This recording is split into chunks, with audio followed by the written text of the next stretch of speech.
సామాన్య ఢిల్లీ పైన పాకిస్తాన్ అటాక్ చేసిన మరోవైపు సరిహద్దులో కూడా ఉద్రిక్త పరిస్థితులు కనిపిస్తూ ఉన్నాయి. గత 3 రోజులుగా కూడా వరుసగా బాంబు దాడులతో విరుచుకుపడుతోంది పాకిస్తాన్. దాన్ని భారత సైన్యం సమర్థవంతంగా తిప్పికొడుతోంది. మరింత సమాచారం అందించేందుకు మా ప్రతినిధి సునీల్ మనకు అందుబాటులో ఉన్నారు. సునీల్, లేటెస్ట్ అప్డేట్స్ ఏంటి?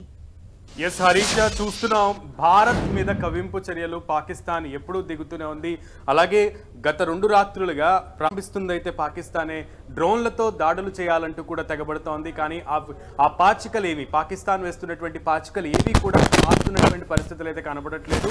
సమర్థవంతంగా భారత్ ఎన్ని డ్రోన్లైనా 100 అయినా 200 అయినా 400 అయినా నిన్న 400 డ్రోన్ల దాకా ఎగ్జిక్యూట్ చేసింది పాకిస్తాన్ భారత్ మీదకి అంటూ కూడా అధికారికంగా ఆర్మీ చీఫ్ అధికారులు ప్రకటించారు. సో ఆపరేషన్ సింధూర్ని హెడ్ చేస్తున్నటువంటి అధికారులు ప్రెస్ని అడ్రస్ చేస్తూ కూడా ఈ విషయాన్ని ధృవీకరించారు. ఈ క్రమంలో గత రాత్రి కూడా జమ్మూ అండ్ కాశ్మీర్ అలాగే పూంచ్ సెక్టార్లో కూడా ఈ డ్రోన్లు కనబడినాయి. అండ్ పంజాబ్లో కూడా ఈ పాకిస్తాన్ డ్రోన్లు కనబడినటువంటి పరిస్థితి ఉంది. కవ్వింపు చర్యల్లో భాగంగానే లేదా ఏదో దాడి చేయాలి అన్న ఉద్దేశంతోనే పాకిస్తాన్ ప్రధానంగా భారత భూభాగం మీదకి అలాగే భారత్లో సివిలియన్ల మీదకి ప్రధానంగా ఈ డ్రోన్లను పంపిస్తున్నటువంటి దృశ్యాల్ని మనం చూస్తున్నాం నిన్నటి నుంచి. సో ఈ నేపథ్యంలోనే భారత్ ఖచ్చితంగా దీనికి ఫుల్ స్టాప్ పెట్టాలి అన్న ఉద్దేశంతోనే దృఢంగా పాకిస్తాన్ మీదకి దూసుకెళ్తున్నటువంటి దృశ్యాలను కూడా మనం చూసాం. అర్ధరాత్రి 3 గంటల ఆ ప్రాంతంలో, అంటే నిన్న చీకటి పడిన వెంటనే 8 గంటల ఆ ప్రాంతంలో ఈవెన్ జమ్మూ కాశ్మీర్లో చేసినటువంటి దాడులని అందరూ కూడా విట్నెస్ చేశారు. సో ఈ క్రమంలో ఈవెన్ జమ్మూ కాశ్మీర్ సీఎం ఒమర్ అబ్దుల్లా కూడా హరీష యాక్సెప్ట్ చేసి ట్వీట్లో భారీ పేలుళ్లు సంభవిస్తున్నాయి, శబ్దాలు వినపడుతున్నాయి అంటూ కూడా చెప్పారు. ఒమర్ అబ్దుల్లా ట్వీట్ చేశారు. సో ఆ తర్వాత జమ్మూలో అంతా కూడా బ్లాక్అవుట్ నడుస్తోంది. నాట్ ఓన్లీ జమ్మూ, మిగతా పాకిస్తాన్తో భూభాగం పంచుకుంటున్నటువంటి రాష్ట్రాలన్నీ కూడా ఈ బ్లాక్అవుట్లోనే ఉన్నటువంటి పరిస్థితి కనబడుతోంది. ప్రజలందరినీ కూడా అప్రమత్తం చేశారు అధికారులు.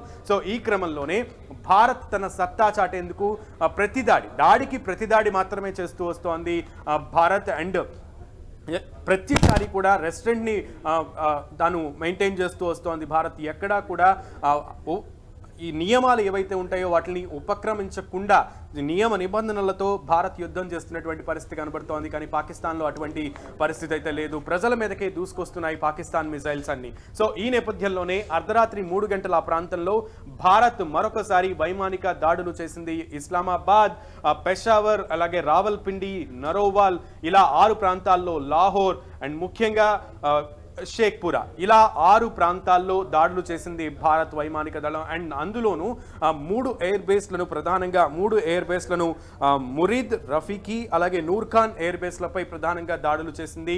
అండ్ ఈ దాడుల్లో పూర్తిగా ఆ శబ్దాలతో ప్రజలే, పాకిస్తాన్ అధికారులు ధృవీకరించే కంటే ముందే పాకిస్తానీలు వీడియోలు తీసి వాటిని వైరల్ అవుతున్నటువంటి దృశ్యాలను కూడా మనం చూస్తున్నాం. సో బాంబ్ గిర్ ముఖ్యంగా ఈ నూర్ఖాన్ ఎయిర్ బేస్ మే బాంబ్ గిర్ గయా అభి అంటూ కూడా పాకిస్తానీ ప్రజలే వీడియోలు ప్రపంచానికి తెలియజేస్తున్నటువంటి దృశ్యాలు చూస్తున్నాం. భారత్ దాడి చేయాలని తలుచుకుంటే దాని తీవ్రత ఎంత ఉంటుందనేది చాలా క్లియర్గా పాకిస్తానీ ప్రజలు ప్రపంచానికి తెలియజేస్తున్నారు, బిఫోర్ పాకిస్తాన్ ఆర్మీ కన్ఫర్మ్ చేసే కంటే ముందే. సో మనం చాలా క్లియర్గా చూస్తున్నాం ఇక్కడ హరీష.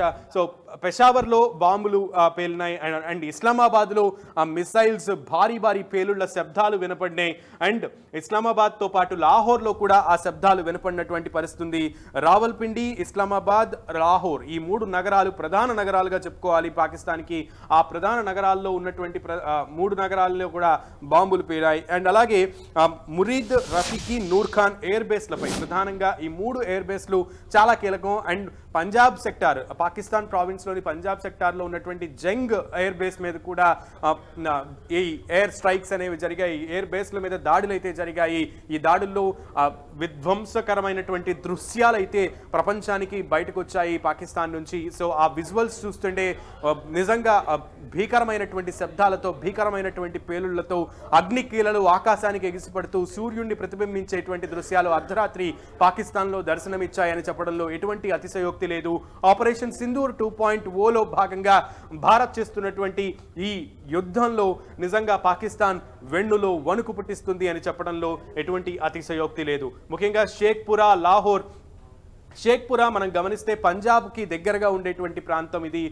సో గుజరాత్కి పంజాబ్కి దగ్గరగా ఉండేటువంటి ప్రాంతం షేక్పురా. ఆ ప్రాంతంలో కూడా నిజంగా దాడి చేసింది. అండ్ మొత్తానికి ఈ ఈ ఈ చర్యలతో పాకిస్తాన్కి నిన్న మన అధికారులు చేసినటువంటి ప్రెస్ అడ్రస్లో బ్రీఫింగ్లో క్లియర్గా చెప్పారు, మొన్న జరిగినటువంటి దాడుల్లో పాకిస్తాన్ ఇంటర్నేషనల్ ఎయిర్లైన్స్ని ఎక్కడా కూడా షట్ చేయలేదు.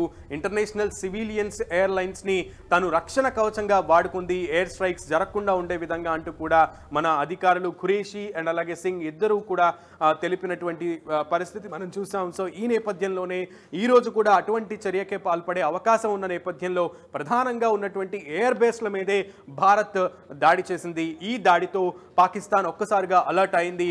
పైకి మేకపోతు గాంభీర్యం ప్రదర్శిస్తాం పాకిస్తాన్కి ముందు నుంచి అలవాటైన క్రమంలోనే మా వైమానిక స్థావరాలకు పెద్దగా ఆస్తి నష్టం ఏమీ జరగలేదంటూ పాకిస్తాన్ ప్రకటిస్తున్నప్పటికీ ఎయిర్ బేస్లన్నీ కూడా క్లోజ్ చేసినటువంటి పరిస్థితి ఉంది. అండ్ ఎయిర్ బేస్లన్నీ క్లోజ్ చేయడమే కాదు, ఎయిర్ స్పేస్ని కూడా మొత్తం షట్ చేసింది, ఎయిర్పోర్ట్లన్నీ కూడా మూసివేసింది. మధ్యాహ్నం 12 గంటల వరకు కూడా ఈ ఎయిర్ స్పేస్ అంతా కూడా మూసివేస్తున్నామంటూ కూడా పాకిస్తాన్ అధికారులు ప్రకటించారు. ఈ నేపథ్యంలో మరోప్రక్క మరి కాసేపట్లోనే మరికొంత సమయంలోనే ఇటు రక్షణ శాఖ కూడా కీలక ప్రెస్ మీట్ నిర్వహించబోతోంది. పాకిస్తాన్ చేసినటువంటి దాడులు, దానికి ప్రతిగా భారత్ చేసినటువంటి దాడులు, జరిగినటువంటి నష్టం, మనం పాకిస్తాన్కి చేసినటువంటి నష్టం గురించి కూడా ఆ యుద్ధానికి సంబంధించి ఆ దాడులకు సంబంధించిన బ్రీఫింగ్ కూడా కాసేపట్లో రక్షణ శాఖ అధికారులు ప్రపంచానికి తెలియజేయబోతున్నారు. వరుసగా మరో ప్రక్క ప్రధానమంత్రి నరేంద్ర మోదీ మీటింగ్స్ అనేవి నిర్వహిస్తున్నారు. ఉన్నత స్థాయి సమీక్ష సమావేశాలు అయితే జరుగుతున్నాయి. అటు అజిత్ దోవల్, ఇటు రక్షణ శాఖ మంత్రి, త్రివిధ దళాధిపతుల నేతలు, మొత్తం 4 శాఖల వ్యక్తులు కూడా కీలకమైనటువంటి భేటీలు నిర్వహిస్తున్నారు. ప్రధానమంత్రి నరేంద్ర మోదీ నివాసంలోనే ఈ భేటీలన్నీ కొనసాగుతున్నాయి. సో ప్రతి ఒక్కటి ప్లాన్ ఆఫ్ యాక్షన్ గురించి, ఈ వార్లో తీసుకోవాల్సినటువంటి చర్యల గురించి నిన్న రాత్రి 9 నుంచి 10 ఆ మధ్య టైంలోనే మీటింగ్ అనేది కొనసాగడం జరిగింది. రాత్రి 3 గంటలకి ఈ ప్లాన్ ఆఫ్ యాక్షన్ ఎగ్జిక్యూషన్ అనేది జరగడం జరిగింది. సో ఈ ప్లాన్ ఆఫ్ యాక్షన్ ఎగ్జిక్యూషన్ తర్వాత కూడా మరొకసారి అధికార యంత్రాంగం మొత్తం కూడా భేటీ అయ్యేటువంటి పరిస్థితులు అయితే ఉన్నాయి. అండ్ ప్రెస్ అడ్రస్ చేసిన తర్వాత మరొకసారి పాక్ గనక దాడి చేస్తే, ముందు నుంచి కూడా భారత్ ఒక్కటే చెప్తూ వస్తోంది, దాడి చేస్తే ఉపేక్షించేది లేదు, భారత్ శాంతి మంత్రం జపిస్తుంది, కానీ పరిమితులకు మించి కనుక ఉపేక్షించేది ఉండదు అంటూ కూడా భారత్ తెలుపుతోంది. దాడికి ప్రతి దాడి తప్పనిసరిగా ఉంటుంది అని ఆర్మీ అధికారుల నుంచి ముఖ్యంగా రక్షణ శాఖ మంత్రి రాజ్నాథ్ సింగ్ వరకు అందరూ కూడా ఈ విషయాన్ని ప్రతిఘటించారు, ప్రతిస్పందించారు, ప్రస్తుతించారు అనేది కూడా చెప్పవచ్చు. సో పునరుద్ఘాటించారు. అండ్ ముఖ్యంగా ప్రతి విషయాన్ని కూడా చెప్పినట్లుగా అమలు చేయడంలో, ప్లాన్ చేసినట్లుగా ఎగ్జిక్యూట్ చేయడంలో భారత్ ముందు నుంచి కూడా సఫలీకృతం అవుతుంది అనడంలో సందేహమే లేదు. అండ్ వేరాజ్ పాకిస్తాన్ చేస్తున్నటువంటి ప్రతి ప్లాను పల్టీ కొడుతోంది అండ్ ఫెయిల్ అవుతోంది. అట్టర్లీ అది ప్రయోగించినటువంటి తుర్కియా మిసైల్స్ కాడి నుంచి ప్రయోగించినటువంటి డ్రోన్ల దాకా అన్నీ కూడా ఫెయిల్ అయ్యాయి, ఫ్లాప్ అయ్యాయి, గాల్లోనే నాశనమయ్యాయి అని చెప్పడంలో మనం మొన్న చూసినటువంటి ఉదాహరణలే ఇందుకు సాక్ష్యం. సో అండ్ ఈ రోజు జరిగినటువంటి దాడులతో పాకిస్తాన్ 12 గంటల వరకు కూడా అక్కడ మొన్నటి నుంచే ఎమర్జెన్సీ కొనసాగుతోంది. అండ్ ఇవాళ మధ్యాహ్నం 12 గంటల వరకు కూడా ఎయిర్ స్పేస్ అంతా కూడా షట్ డౌన్లో ఉండబోతోంది. అండ్ ఎయిర్పోర్ట్స్ అన్ని కూడా షట్ డౌన్లో ఉండబోతున్నాయి.